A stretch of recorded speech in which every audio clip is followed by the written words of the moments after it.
Welcome back, everybody, to another episode of the Wealth and Wellness Report podcast. Today, we've got an amazing guest that flew in from LA. He's part of the SoCal group of the eXp Realty team, Phillip Sann. Welcome.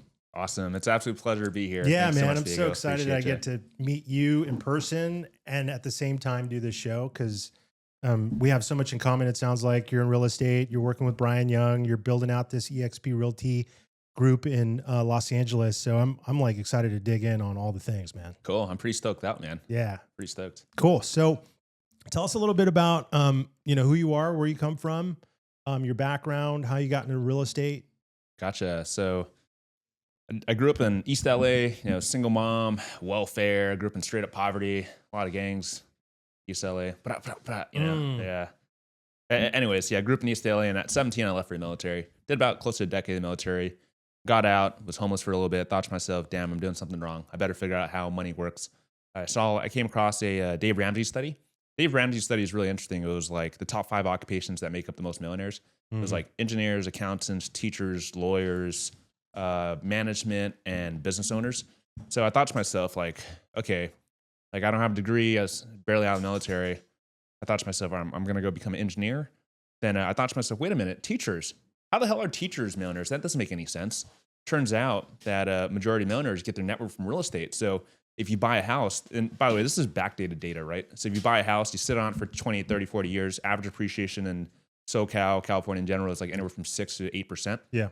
It doubles every 10 years. So you buy a house for $400,000, in 10 years, it's $800,000. 20 years, it's, 1.2 mil. Yeah. And you have your 401k and all that stuff. Oh yeah. So I thought to myself, no brainer, go become an engineer, get the W-2, use that to buy a property, and from there become an agent. And I thought to myself, if I stand in between the money, I can make more money. So if I can serve people and help them facilitate a transaction, you get paid for it. Because money is an exchange of value. So I thought to myself, let's just go and get in real estate. And that's what I did. When did you come across that Dave Ramsey report? Was that like at the beginning of your career or? Well, it was before even getting into real estate because I was in my truck, like really pissed off at like life. And because I was eating canned foods. It's been like a couple months of eating canned foods in my truck. I have a Tacoma, love the Tacoma. And I realized like, okay, I'm obviously doing something wrong, right? Like my strategy for finances isn't working. And that's partially because I thought to myself, well, money doesn't matter, like money doesn't buy happiness. And I thought to myself, if money doesn't buy happiness, what the hell does poverty buy you? It didn't buy me anything. You bought me in my truck and it wasn't really that fun. And I always say that money is a insulator from pain. So if you have a little bit of cash on hand, it provides you stability because it insulates you from pain. If you have $1,000 in your bank account, and that's like 60% of Americans, by the way, and your car breaks down, oh, you're screwed. But on a flip end, if you have a little bit of a buffer, it won't hurt that bad because you can cover that. Yeah. So that's my philosophy there. What got you into the real estate business? What was there a catalyst there? Because you went from being homeless, and then was that after your military time or before your military time? So this is going to be a little bit hard to believe, and I stopped telling the story because it doesn't make any sense. This was during a COVID time frame where there's so much bureaucracy, and the military sent me on travels for about 6 months, and they're supposed to comp my hotels and pay me back every 2 weeks. But because of some sort of glitch and some paperwork that got messed up, they couldn't pay me until I checked into my ultimate duty station. But what happened was I went from South Korea over to Washington State. From Washington State, I went over to Tennessee to Florida, Florida over to San Diego, and San Diego over to Japan. And they're supposed to pay me literally every 2 weeks for all the hotels I was staying in. Did they not pay you? They didn't pay me until 13 months later. Oh, wow. So as a person in the military, only making $3,000 a month, and your average hotel stay is like $171 a night, you can see like, oh man, I got screwed. Yeah. So I literally had to come to a point where I had quite a bit of money saved up, and I was like, all right, I can either protect my credit score by paying for all these bills that the military is screwing me on, or I can go ahead and say screw my credit score and just have that cash on hand and wait for them to pay me. So the tough decision at the time was, all right, sell my stocks at a loss because it was COVID, had a big dip, and use that cash in order to pay the hotels. Then afterwards, I didn't have any more cash. So I was pulling out like credit card advances just to sustain Oh myself. gosh. Yeah. Then Yeah. eventually they paid me back, and everything was good. Wow. So that must have been a pretty scary moment. And thinking about what Dave Ramsey would do, he would probably tell you to save your money. Right? Yeah, I think Dave Ramsey. Taking the risk was probably not something he would Yeah, suggest. I agree with Dave's philosophy when it comes to cash for people who don't have any financial discipline. I think it's a good starter point, right? But For sure. what you see with really super successful people who have a lot of cash on hand is that they don't have a lot of cash on hand. They actually leverage it all. Yeah. So if you want to build true wealth, you got to go and leverage. That's the Kiyosaki way, right? For sure. Yeah. The different schools of thoughts, but I think, there's no right or wrong. They call it personal finance for a reason because finance is very personal. Yeah. And, you go about it however you want to go about it. So after your military time, that's when you started to dabble into real estate. Yeah. So it was during, so they eventually paid me back. And at the time, one of my friends got me into real estate. She was saying, hey, you should buy a house or via home loan, $0 down, $0 out of pocket. I only had about maybe $5,000 at the time or $6,000. And I ended up buying the house with $5,000 or $6,000. It's a $400,000 place. Now it's appreciated like $100,000. It's about 500 racks now. And the cool thing is that I was able to control a $400,000 home with $6,000. So that's VA ultimate, loan. via home loan. Yeah. Yeah. So ultimate leverage. Ultimate And leverage. I got into it. Then afterwards, they paid me back. Then I started climbing my way back up and trying to, make some cash because I realized that it's important. So that was a quick stay for you. Did you end up just holding it for a couple of years until you were ready to move out and then you rented it, or how did that happen? So the real estate bug got a hold of me, right? Like it does all of us. Oh, for sure, 100%. I literally lived in it for about a month, and I thought to myself, well, wait a minute. I'm getting out of the military very soon, probably about like 5 or 6 months or so. And there's an opportunity where I can potentially go home and, work a job. Because, I was stationed in San Diego at the time. LA is where my family is at. And I had about like 6 months left in the military. So I thought to myself, okay, I'm renting out one room. Why don't I rent out the other room and make $500 and live in my truck for about another 5 or 6 months or so in order to save money so I can buy my mom a house and live with her up in LA.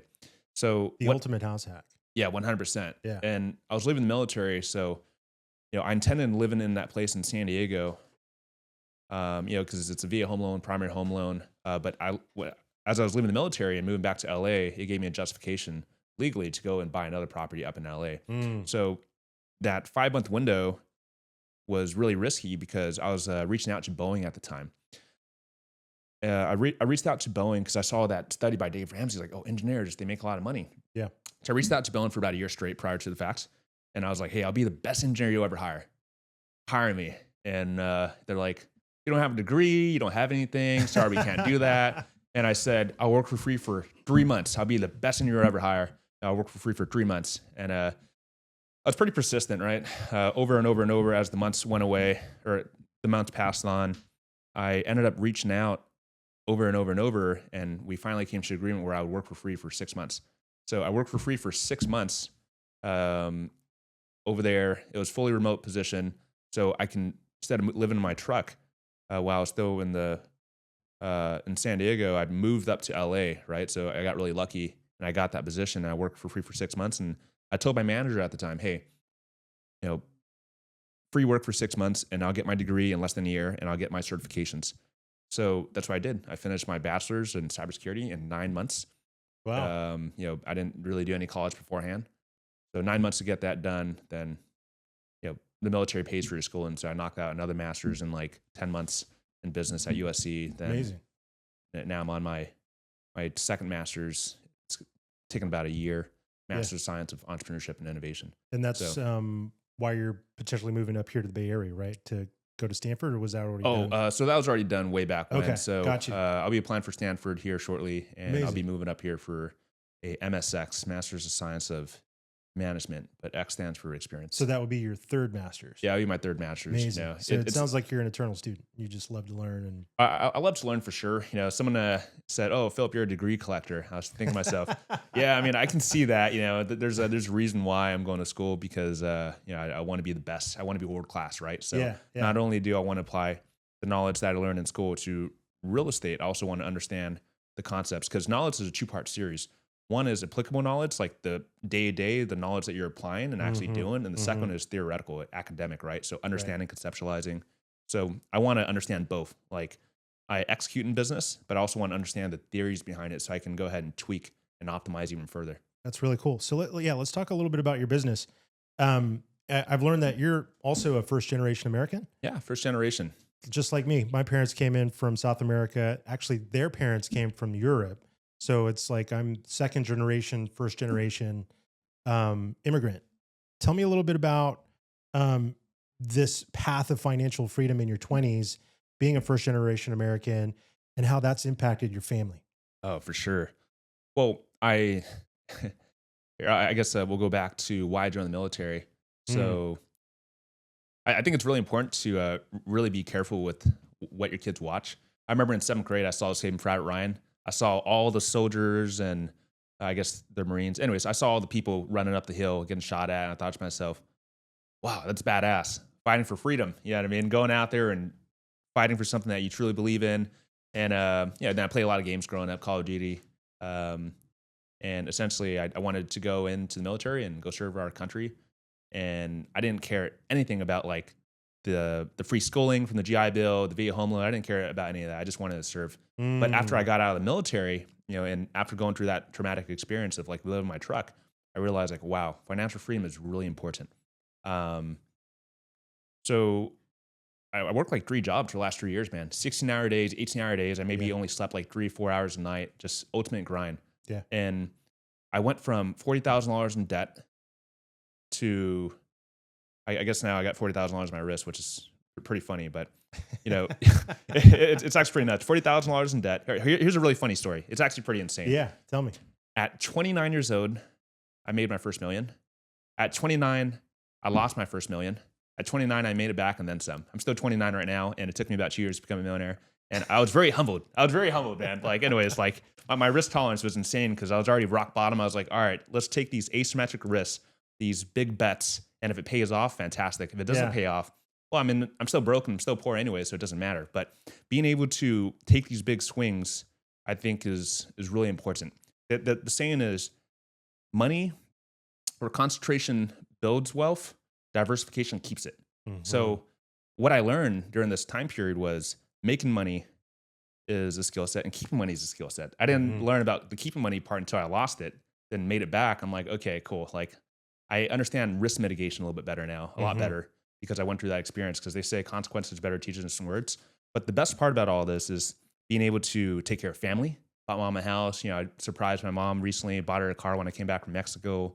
Like, yeah, it's just crazy. Sort of like even like shaking about it. Just like it feels so good knowing that family's taken care of. Because here's the crazy thing: it was when I came home from the military, it was pretty messed up. It was a 600 square feet apartment, 1 bed, 1 bath. Me as a 25, 26-year-old, sleeping in the same bed of my mom. And my sister took the other room. There's cockroaches everywhere. And I remember coming home and telling my mom, I said, don't worry. I'm going to take our family out of poverty and I'm going to buy you a house. And this is when I was like I was still in debt. I was still in a lot of debt at the time. Talk about like the ultimate motivation. Oh, 100%, You know bro. what I mean? Yeah, family gets you going. Yeah. For sure. Especially when you're in that situation. Oh, 100%. Backs up against wall, right? Yeah. So most people, they don't take action until they're in enough pain. And I was in a lot of pain.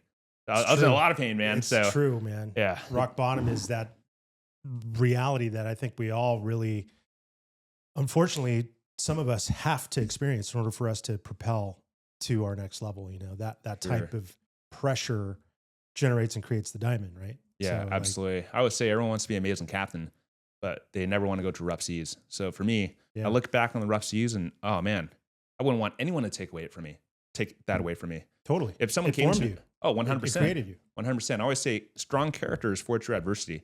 So if someone came to me and they said, Phillip, in the snap of my fingers, I can go ahead and take away all your issues, all your problems. I tell them to go F off because my problems are mine. They're mine to solve. They're mine to grow from. I don't take L's. I take lessons. So every single mess up, whether it be making $1 million, losing $1 million, making it back, what a beautiful lesson. I remember telling my mentor at the time, oh, hey, Mr. So-and-so, I just lost $1 million.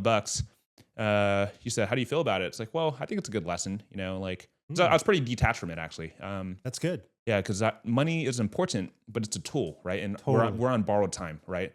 And I always say money is an amplifier. It amplifies your giving. It amplifies your greed. And for me, it's important, but I'm pretty detached from it. So I look at it as to what good can I do with it in order to go help people in the world. So yeah, that was really interesting. That's really interesting. Being detached, especially as a realtor, particularly in the residential space, there's a lot of emotions that are involved, right? Like you're working with first-time homeowners, you're probably selling properties that people lived in their whole lives, raised their family, that raised their kids. How do you detach or help your clients detach from that emotion? Or do you lean into that emotion when you're doing your fiduciary responsibility? Right. So I'll tell you a quick story as to how I became so successful in real estate, right? We run SoCal Group, me and my partners. We grew from 6 agents our first year to now we're closing in on about like 100 within like a 3-year time period. But I'll give you a personal anecdote. When I first started real estate, I only sold like 6 or 7 homes, but that's because I still had a broke mindset where I was just like, oh, shoot, I need this cash in order to put a roof over my head, in order to pay for my food. Like, I don't want to be back in my truck. I was coming from a scarcity mindset. Then after the first year, after I had like maybe like $10,000 or $20,000 in the bank, I thought to myself, I'm being really selfish right now. Let me go ahead and put the client first always. Cause I believe in the formula of give, take, because you always want to give more than you take, right? Because you don't ever want to take, give, because it's just balance. You always want to give more than you take, and it comes back in different ways. Like being wealthy comes in different forms. It comes to being wealthy with your energy, being wealthy with your time, being wealthy with your health, and there's obviously the financial wealth, right? So if in my particular scenario, I put the clients first, and that's when my business blew up. 40 transactions, icon agent with EXP, and just downline grew like crazy. Like obviously we have like 100 agents now around there. So my personal lesson there was like the more you give, the more you get. Yeah. So, reciprocity. Yeah, reciprocity, 100%. You've got a background. You've got an interesting background, Phillip. So cybersecurity, that MBA from USC. How does that unique mix help you break down investments for your clients and for yourself? For sure. I think depending on the client, because some clients are really all about like people. They want to be with others, celebrating birthdays, barbecues. So different clients care about different things. Some clients care about like a beautiful kitchen, a beautiful backyard for their dog. And there's the clients that you're talking about with where my cybersecurity background comes into play is you're forced to think very analytically. And when you're forced to think analytically, what do they care about in a real estate transaction? They care about numbers and whether or not it makes sense. Contracts, 100%. agreements. 100%. So you got to be super methodical. I remember there's this one transaction I did. The listing agent accidentally gave us $50,000, right? Because he misread the contract and he gave us $50,000 extra. And he found out literally 2 days prior. I thought he was cool with it, because he signed it. My client signed it. I signed it. Their client signed it. And, Everybody signed it. Everyone signed it. then at the end, he was like, oh, hey, Phil, the net sheet isn't making any sense. I was, oh, look, the contract. This is $50,000 and extra credits, so on and so forth. And so that was on the seller side. Yeah, for sure. So credits from the seller side to the buyer. Yeah, exactly. Got it. And it's a big credit. Yeah, he accidentally gave us an extra $50,000. So you had to unravel that, I'd imagine. Yeah, I mean, I felt really bad for him because he asked me, hey, can we undo this? I said, sorry, everyone signed. And my client obviously agreed to this. So So you couldn't unravel it, or he couldn't. He couldn't. No, he it's couldn't unravel it because contractually binding. It's a Yeah, wow. binding agreement. Yeah, Yeah. crazy. So yeah, being super analytical is really important. 74% of realtors close 0 deals according to the National Association of Realtors. Yeah, So the average is anywhere from 4 to 6 deals a year. So if you're selling like 20 or 30 or 40 homes, you're like top 1% of agents. So it does matter who you work with. totally, dude. And agents are getting kicked in the shorts right now with interest rates and inventory and affordability all the way across the country. You clearly don't just sell homes. Like, you invest in yourself. How does being in the game personally make you more of a fiduciary, more of a how to become, Phillip 10.0? Gotcha.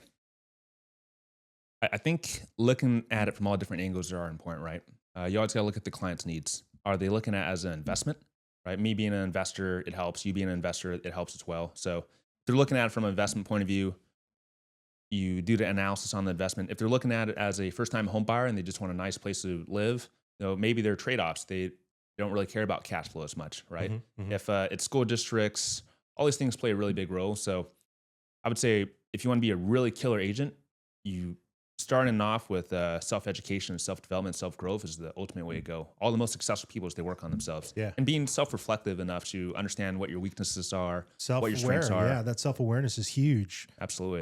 And I think that's what makes a really good high-level real estate professional, is that self-awareness, that ability to know when to pull back, when to push, especially in negotiations, right? Because the negotiations in a real estate transaction can get heated quickly, and it can turn combative instead of it being amicable. And at least in the real estate space, or rather the residential space, I would imagine there'd need to be a bit more amicability, because in commercial, it's like a whole nother Very, ball very game. collaborative, yeah? Or very combative. What do you think? Well, I'm doing a deal right now, and it's getting close to becoming combative, and we don't want to bring in counsel to handle and facilitate the combativeness nature of where things are going in the negotiations.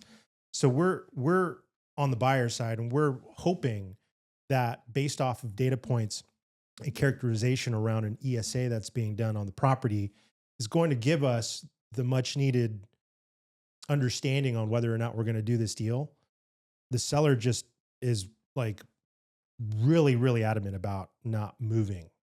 And even though he's very motivated to sell the property, it's gotten to a point now with third parties, consultants, attorneys, counsel, like we're moving our timeline forward as buyers should do, but we're meeting resistance. And then at what point do you just walk away from the deal, or do you lean in on that negotiation and get it to be almost combative by, and I say combative because we have to bring in attorneys and counsel, and we have to draw up addendums and, like really go into the nitty gritty of the agreement with the seller. So that's been a kind of a challenging component of this particular commercial deal. But I think in general, most commercial transactions are unlike any residential transaction, because it's kind of like the Wild West, man. There isn't like this clear, concise set of disclosures that are provided at like the beginning, where you're understanding every little nook and cranny. You have so much more responsibility on the buyer side to do due diligence, and that unknown and that uncertainty is, I think a part of being in this kind of Wild West environment in the commercial space, because there isn't, concessions that are readily available. There isn't, clear data that's available, unless the seller discloses it in the offer memorandum, or if it's on the listing or something like that. So it's kind of challenging, but I really like that aspect. It's like the ultimate game of chess. You know what I mean? And I'm a huge chess fan. I'm huge in strategy, and I love talking to people and learning about, the history of a property and their motivation and all that stuff. So it's definitely, I think, why I moved out of realty and into commercial. Is just, there's a little more, it's the dynamics are, I think, a little bit different, Gotcha. I would say it's a little bit more professional on the commercial side. That too. And, yeah, it's more business oriented. Obviously it's 100%. business oriented on both sides. 100%. But with residential, you're dealing with clients. Buying home is really an emotional process, So, Mom and pops. Mom and pop. Even realtors that are just like super inexperienced and, you know, they don't have any, like, I don't get why some realtors have decided to become realtors because they're just so unprofessional. They don't know. It seems like they don't know real estate, and you would Yeah. think that, you know, a realtor would know the ins and outs of everything that has to do with real estate. But Yeah. that's, I mean, I guess maybe in every industry, you know, you Yeah. get professionals that are, you know, not so much professional but more amateur. Um, Southern California market isn't easy, man. And I know that's where you lay your hat. What strategies do you lean on to help your clients identify high return opportunities in a competitive market? And I'm talking mostly now for investors, maybe your fix and flip clients or, you know, the non mom and pop first time home buyers. For sure. Well, you can obviously do a BRRRR, you know, buy, rehab, refinance, rent refinance, I guess. Mm. So BRRRR strategy is pretty good. I really like house Mm-hmm. hacking, Mm-hmm. where you rent out a room, or you buy a place, then you rent out a room, and you rent out. Yeah, like I love house hacking. Mm-hmm. I love particularly the San Diego market, where you can buy a house in San Diego and rent out to military folks.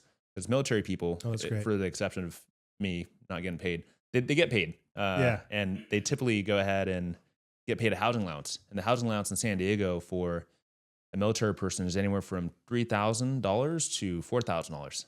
Wow. So if they can rent out a room for $1,500, they get to pocket the rest. So Which is it's an amazing interesting market. because that's kind of like a co-living arrangement, right? Yeah. But at that point, if a veteran can, well, tell me a little bit about the VA loan, because if you're active in the military, you can't pull out a VA loan, or can you pull out a VA loan when you're active? You can pull out a VA home loan when you're active. Okay, so for this co-living situation with these military personnel that are renting out rooms, why wouldn't they just buy a property if it's zero down? Yeah. So fear. I think fear, false Mm, evidence appearing real. They think buying a property is a really big thing. It's awareness. really hard. Yeah. Yeah. It's also, you know, they may not have the credit score for it, or they don't have enough money to qualify for a house down there in San Diego. So it's Do you know the minimum credit score for a VA loan? VA home loan's pretty nuts. Like I've It's like seen 500. Yeah, I've seen like 500 something get approved. So if you have 500 and you have a VA home loan, hit me up. I got you covered. You know, like it's pretty sick actually. Yeah. So Melissa Palmer, who is a veteran as well, she served, I believe, with the Air Force. That's how she got into real estate, like heavy, really leveraged all the VA loan opportunities, built herself a really amazing portfolio. I think it's such a like low hanging fruit if you're in the military. Yeah, absolutely. I mean, here's the thing, right? Like veterans or military members, particularly in San Diego, they really want a nice house, Mm-hmm. but they can't afford a nice house, but they can afford a room in a nice house. And that's where house hacking to military members comes into play. So if you're around a military base, any military base, buy a house, be a home loan, $0 down, even $0 out of pocket if the agent knows what they're doing, they're structuring a certain way. Mm-hmm. Like we have a closing that's closing tomorrow for I guess on Monday.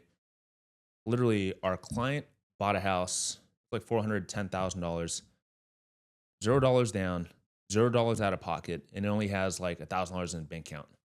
But he's paying like, I don't know, $3,000 for rent, and his mortgage is like $3,800. So for $800 more, he's owning the place, and he Amazing. can rent out rooms and do whatever he wants to do with it. Amazing. And the cool thing about the VA home loan is that you can structure it where you're financing the loan to pay off like credit card debt and stuff to help you qualify. So Yeah. I had a client up in Santa Clarita. She literally had $16,000 in automobile debt, about $5,000 in credit card debt. And what she did was she bought a 4-bed, 3-bath. It was $800,000, and I think it was Santa Clarita. It's somewhere by Santa Barbara, somewhere around there. Oh, Santa something. Anyways, it's close to Vandenberg Air Force Base or Space Force Base. But essentially, it's a 4-bed, 3-bath, $800,000.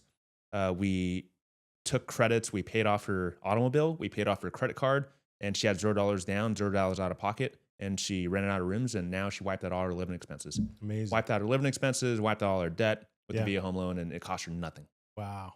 So VA home loan is pretty amazing. It's one of the best loans on the market. It's just And people just don't use it. is that kind of like your bread? I would imagine that's probably some of your bread and butter clients or veterans that are pulling out VA loans and buying their first house. Yep, Or second house? 100%. Yeah, when it comes to Cool. veterans and active duty military members, man, I Those are know your people. yeah, I know my benefits, our benefits like the back of my hand. I Amazing. literally, yeah, I brought so many of my friends, probably more than a dozen of them, from $3,000 a month to anywhere from $10,000 to $20,000 a month, utilizing their VA home loan with a couple other strategies. Yeah. So, like I said, making money is a skill set. I know how to make money. I just didn't know how to save it at the time or keep it. Yeah. Now I'm good. Yeah. It's I learned a lot. But man, that's a roller coaster. So you guys are crushing it in Southern California with EXP Realty, the SoCal group. Can you tell us a little bit about how you started that office and how we might be potentially doing something up here in Northern California? For sure. So it always starts with the people, right? So I met Clarence at a pardon me. I met Clarence at a listing. It was a fourplex, and I was telling him about how I want to get in real estate, how I wanted to go ahead and start a team. Because if I'm going to do something, I'm going to do it all the way. I'm not just going to be an agent. I want to be world class in whatever I do. So Yeah. getting into real estate, I told him that I want to start a team.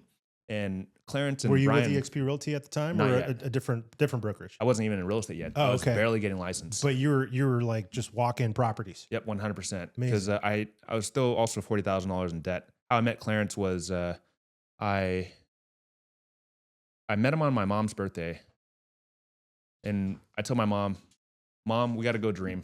Let's go to this fourplex because I'm tired of being poor. I'm tired of us not having money for Yeah. food or any of these things. So we went over to the fourplex. She was on the phone for like an hour and a half as I was selfishly looking at the fourplex, pretending like I was going to buy it. And Amazing. that's how I met Clarence. And Clarence met Brian, and they were talking about creating an office. Then Jimmy joined. Yep. Then we were like, all right, let's go ahead and start up this office. And we all contribute financially and monetarily to get it going. And Mm-hmm. that's essentially what we did. So we had a cohort of 6 people initially, Yen and Lance, but they moved off to Vietnam. Then it was just us 4. Then 2 other people joined in, Yeah. Kyle and Carrie, Yep. which are in our upline. And those are the folks who support the office. And that's how we grew it from literally 6 agents all the way up to 100. And obviously, when I come up here and as we start to build our presence up here in Palo Mhm. Alto area, Mhm. like Mhm. we can do the same thing and replicate it. I think it's a great opportunity considering that EXP Realty up here is a little thin in For in the sure. residential space. Absolutely. Commercial too, really. There's not a lot of action, believe it or Yeah. not. I think you've got a couple of groups down in San Jose that are doing really well. I can't remember his name, Michael, the Michael Callan group or something like that. But yeah, I'm like totally game. It seems like you're, the perfect guy to help build it with us. For sure. Really excited about the prospect, man. You're known for being upfront, transparent, and always available for your clients. I looked you up online. I talked to Brian. I did my homework, man. What is advocacy and honesty? Why is advocacy and honesty such a core component of your business? Integrity matters because your reputation matters. I believe as a man, or I guess as any person, but more specifically towards men, we have a moral obligation to keep our word, right? So that means not screwing people over. That means doing right by people. Mm-hmm. Because at the end of the day, if you're putting badness out there into the world, you're going to get more bad in. So bad in, bad out. So you're putting goodness out there, good in, good out. So I believe that your reputation matters a lot, and live with integrity. It just makes life easier, right? So instead of like putting on a mask, which a lot of people do, if you just live by your value systems that you thought through, it makes life a lot easier because you can either be at war with yourself or you can be at war with the world. And it's better to be at war with the world and have peace internally. And you have peace internally by knowing what you stand for. 100%. So having integrity, doing right by people, not messing people up and screwing them over, Mm-hmm. it's the best because you don't need to worry about like other people coming after, being vengeful and stuff along those lines. You're never screwing anyone over. So Yeah, gotta that be makes right by sense. people. That makes It matters. sense. What would you like to say to someone listening right now who feels overwhelmed but still dreams of owning a house? Maybe you can speak to your younger self. Yeah, so I'll tell a quick story about I guess in the lows of lows when I was still in a lot of debt and I was living the 600 square feet, cockroaches everywhere. I kept telling my mom, I was like, Mom, I'm gonna buy this house, buy this house. Then one day, probably a couple months in, she probably got tired of me saying, "Oh, buy us a house, buy us a house." It's like she just didn't see it yet, right? Mm-hmm. Um, and someone got in her ear and said, "Oh, maybe Philip's lying." So she said, "Philip, are you liar?" In her broken accent. I was like, I got really stern for a second. I said, "Mummy, the fact that you think I'm lying about where I'm going to take your family, you don't deserve to know anymore. I'm just going to buy the house. You're going to move into it, and that'll be it." So I moved out about 2 weeks later into Clarence's place. Clarence ran my credit score and saw my funds. He's like, "Ooh, this is a little risky." You know what I mean? He just met me. Yeah, he just met me. He's like, yeah, this is really risky." I said, "Clarence, I promise you, I always keep my word. Like, you'll get paid on time." So I went over there just to change my environment. So Yeah. for the person who's struggling, they need to change their environment and set themselves up for success. 100%. So I changed my environment. I had an air mattress, and I went from 600 square feet to 400 square feet studio, like an ADU. And from there, I just grinded 16, 18-hour days, learning everything I can about real estate, bigger pockets on 2x speed for freaking 10-hour a day, making calls, trying to just grind and hustle. Then about 2 months later, I ended up buying my mom the house, surprising her, and the rest is history. But to summarize, if you're having a hard time, you got to change your environment. You got to get moving. Because I always say this, man, like, unfortunately, this is just the fact of the matter. I'm pretty pragmatic in my views. People don't respect fat people. So if you're feeling really like, if you're feeling really down about yourself, you're feeling depressed, you're feeling stressed out, go hit the gym. Move your body. Move your body. You got to move. Yeah. You got to move. 100%. So if you change your environment and you start working on your body and getting after it, like, your life will be a lot better. And I can promise you that. How about mentorship? Starting out, I'm sure you had a mentor. I mean, it sounds like Clarence maybe was there for you, kind of helping you as you started off. Tell us a little bit about mentorship and how it's been, if it's been a huge component to your development. Oh, absolutely. I don't think anyone is self-made, really, right? Mhm. People are like, "Oh, Phil, you're a self-made millionaire." Like, bro, no, not even, bro. There's like so many people behind me in my corner, supporting me, guiding me. I think mentorship is very important. I love the analogy of, you as the mentee, you're putting on a blindfold, and your mentor just tells you to walk backwards. Mhm. And they tell you, "Okay, walk left. Okay, walk for another 5 minutes. Oh, stop, make a right. All right, keep walking backwards." Then afterwards, you walk for about like 30, 20 minutes or so. They tell you, "All right, take your blindfold off." And you look and you see, "Oh man, I could have hit that minefield. Oh crap, there's a cliff there." And that's the beauty of mentorship. So my Mhm. mentors were able to fast track me and help me avoid the heartaches that they went through, and help me push forward in that regard. So mentorship is so important. And my framework for mentorship is care, competency, and character. You got to make sure that your mentor cares about you, generally Mhm. cares, Mhm. and you got to make sure that they're competent in what they're doing. Mhm. So in real estate, they got to know what they're doing. And lastly, character. Are they someone that you want to be like? Yeah. Right. So if there's someone you want to be like, they care about you, and they're competent in what they're doing, go all the way. But it's a two-way streak, right? Just as you're getting mentorship from your mentor, you got to be worthy of your mentor. It's the other way around too, where your mentor needs to also get value from you. So if you're Mhm. not giving in some way, shape, or form, whether it be your time, whether it be something, it typically doesn't work out. So you got to Yeah. bring value. And you're still in touch with your mentors, I assume? Oh, I have so many mentors for different things, right? Mentors on marriages, mentors on relationships, mentors on money, mentors on health and fitness, mentors on day trading.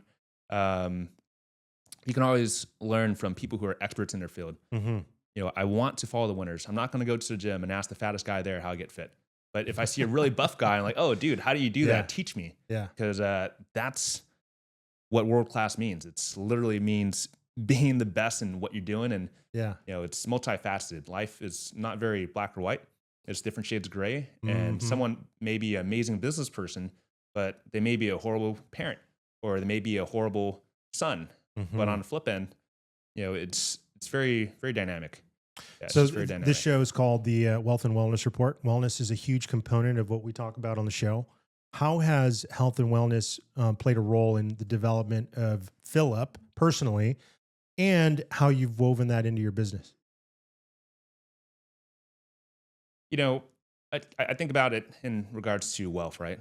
You can Mhm. have wealth financially, but when it comes to wealth financially, you could have inherited money. Someone could have planted the tree so you can sit in the shade, like, being a trust fund baby. There's nothing wrong with that at all, right? Because someone earned that to pass it down to you. Mm-hmm.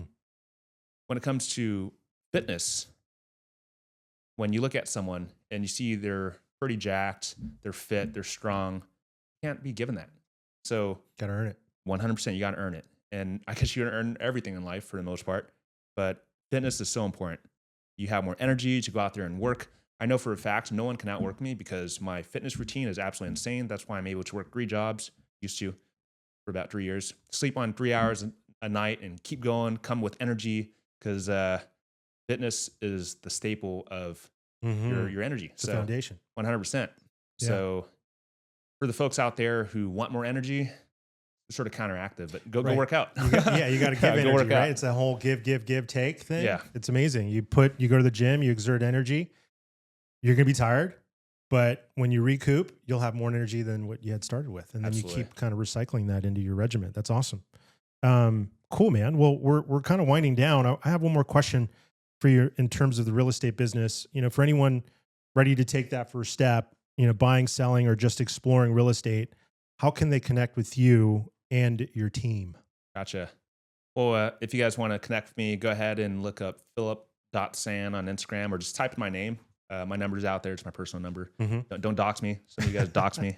Anyways, my fault though. It's my personal number, right? Yeah. But yeah, just look me up, Phillip Sann, on Google, and you'll find my LinkedIn, my Instagram, my phone number. Cool. Shoot me a text, and from there, SoCal Group. We also have a SoCal Group page. Just go Instagram, type in SoCal Group, and you'll find our team as well. Amazing. So, good to go. Cool, man. At the end of the show, we always do like a rapid fire run. I think it's fun, and you know, we ask all kinds of real quick questions. So I've got a handful. You ready? Yeah, I'm ready. Let's go, man. Stoked. So what's your dream market, Phillip? Southern California or somewhere else? I sell in all 50 states because EXP allows referrals. So I've closed deals in Florida, up in Washington State. Like right now, I'm based out of LA, but we're closing up here in San Francisco. My dream market is all 50 states. Love it. Are you a buy and hold guy or are you a flip guy? The saying is concentration builds wealth, diversification keeps it. So if I'm trying to go ahead and make boatloads of money, first I would go and flip. Then from there, I would go ahead and hold, because when it comes down to financial freedom, financial independence, it's 2 different things. Financial independence is when you have enough passive income to cover your active expenses. And financial freedom is your relationship with money. So if you're financially independent, you can now detach from money because all your expenses are covered. And that's where true financial freedom comes from. Because I know a lot of people making a lot of money, $300,000, $500,000, but the issue is that they're so attached to their money, it controls them. So whatever controls you, or whatever, you know, makes you move emotionally, controls you. So, yeah, you know, for a lot of folks out there, you know, money controls them because they never had it or they want more of it, and it's just they don't have that framework. So financial independence, financial freedom, I would go ahead and do both. Just depends on what phase of life I'm in. Yeah, that makes sense. Flipping is active income, buying hold is passive income. Yeah, 100%. Or passive is, I guess, relative, right? Because nothing's ever really Nothing's passive. ever passive, yeah, But you know, it's a different tax bracket. Let's just call it that. for sure. What's your first property? Was it a blessing or a headache? It was a blessing because prior to my first property, I was homeless in my truck. So like I was like, oh wow, I was pretty numb to it all. You know, like emotionally, I was just like, man, I was really tired, and I was pretty broken down. But the first property was a blessing because I cash flowed $300-$400 from running out the rooms. And I thought to myself, wow, I can do this again. Yeah. And so absolute blessing, but sometimes it's a headache. Like literally last month, I had 3 properties with like leaks and flooding. I'm like, wow, that sucks all at once. But you know, like I said, money is an insulator from pain. So Yeah. just being able to throw cash at it, it's okay. Yeah. And it's part of the business. And then building a team. I'm sure you have a team that helps you out with all of that. So Yeah, absolutely. that's 100%. huge. What's your morning routine, bro? Workout first, or do you get right into work with emails and Right meetings? on. So the last 3 years was pretty nuts because I was a Boeing engineer / auditor. I was doing real estate full time, closing 40 transactions while doing full time school. So I'd wake up at 4:20, then I would be at the gym by 5. Cool. Then from 5 until 7, I was working out, training. I start work at 7:30, finish at 4:30. Then from 6:30 until 9:30, I have school. Then I go home and I do homework, and I'm working on deals all throughout the day. So it was a grind. You know, when I say Spinning 3 plates. hours, bro, I'm telling you, bro. Hair When I on say fire, bro. when I say 3 hours a night for the last Yeah. 3 years, that's how I was able to like make so much money because God, what a sacrifice. Yeah. You know, I got so many gray hairs now. It's like ridiculous. You know what I mean? But it was worth it because now, you know, it compounds and I can take care of family. But man, that was a hard push. Yeah. It was a really hard push, Yeah. but worthwhile. I feel very proud. And I think You should be. dude, I 100%. tell you, Diego, like people out there, they seek happiness. I don't think happiness is a good metric. You should seek purpose, because if you seek purpose 100%. as a man, Yeah. happiness comes from that. Because if you seek happiness, just go get high. Just go get high, go do a bunch of drugs, do dumb stuff that gets your dopamine receptors messed up. But if you're living a life of purpose, sometimes you're doing hard things. Way more fulfilling. Yeah, it's way more fulfilling. You're doing hard things, but happiness comes from that by living a life of and purpose. that's sustained. Sustained 100%. happiness. Yeah, dude. Like I agree 100% with you. If you weren't in real estate, what the hell would you be doing? I love helping people. I love building leaders up. I don't know, maybe Coach? yeah, maybe coaching of some sort. Athletics? Maybe even back to school, right? Like Yeah. teaching kids, helping change the next generation. Yeah. Right. So that's really cool. I want to make an impact in some way, shape, or form, because I understand that the average life expectancy in the US is 76 years old. So if you don't consider the first 18 years of your life your own because you're living under mom and dad, I think that's like 59. 59 divided by 2, that's 29. So the average life, the midway point is like 29 years old.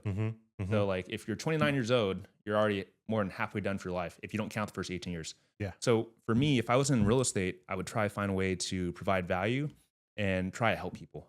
And with real estate though, I got to do it in so many ways, right? I got to mentor So people, many get to see different people ways in real grow, estate. help people financially, help people get into their first home. Yep. Real estate is the jam. I Yeah. love real estate. It's a I get Swiss Army stoked knife. out. It's 100%. It's so good, man. Cool. Well, what about books? Like we always talk about books here. What's your favorite wealth building book that you've read recently? Let me think about that. Let's see. Psychology of Money was really good. Yeah, I recently, I actually, it's going to come as a shocker. I don't read books. I Listen. Yeah, listen all the way Yeah, through. My superpower is being able to listen to books at like 3x speed. Yeah. And like be able to conceptualize and synthesize what I'm actually Amazing. reading or listening to. Yeah. So Psychology of Money is really good. Outwitting the Devil is pretty amazing. Yeah. By Napoleon Hill. Mm-hmm. Those are my 2 recommendations. If you want to change your life financially, you got to work on yourself 100%. mentally. Think and So Grow Rich is a really good one too. It's amazing. Yeah. Okay. What about your biggest real estate myth you wish would die?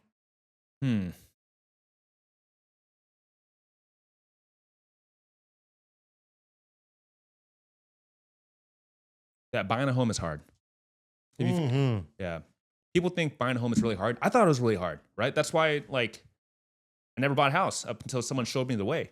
So Yeah. literally 6% of military members and veterans use their VA home loan. So what's up with the other 94%? Wow. They don't buy it because That's a they don't know. That's a telling statistic. For sure. 6%. Yeah, 6%.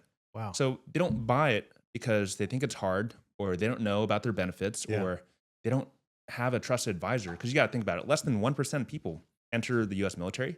So the 1% of the population has access to the VA home loan, and many people aren't experts when it comes to the VA home loan, nor are lenders experts because they just don't get enough reps in. Mhm. So for me, probably 80% of my business is helping veterans, helping military members Love it. utilize their VA home loans to go and make cash, build financial freedom, and get out there and take care of their families and change the world.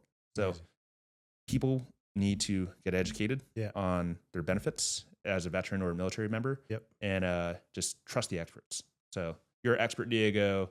Our team's full of experts. I'm an expert when it comes to VA. Bro, they just got to talk to us. And it'll be okay. You know what I mean? They just got to talk to us, bro. Like that's it.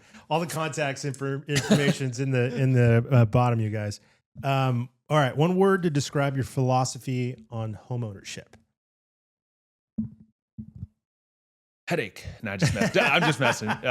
Blessing. I would say blessing. Blessing. Yeah. And sometimes, blessings can not seem like blessings at the time, but they are. Cool, you don't know man. until later on the road. So it's a blessing. Yeah. Well, this has been awesome. Thanks for coming on to the show, Phillip. It's, I think, been super valuable to hear your story, and especially the story around helping VA veterans and getting their VA loans. And I'm really looking forward to doing business with you, my friend. Likewise, brother. Yeah. All right, man. Thanks, bro. Thank Appreciate you. it. You guys, another episode of the Wealth and Wellness Report. If you guys liked what you saw, hit the subscribe button below, and we'll see you guys on the next one.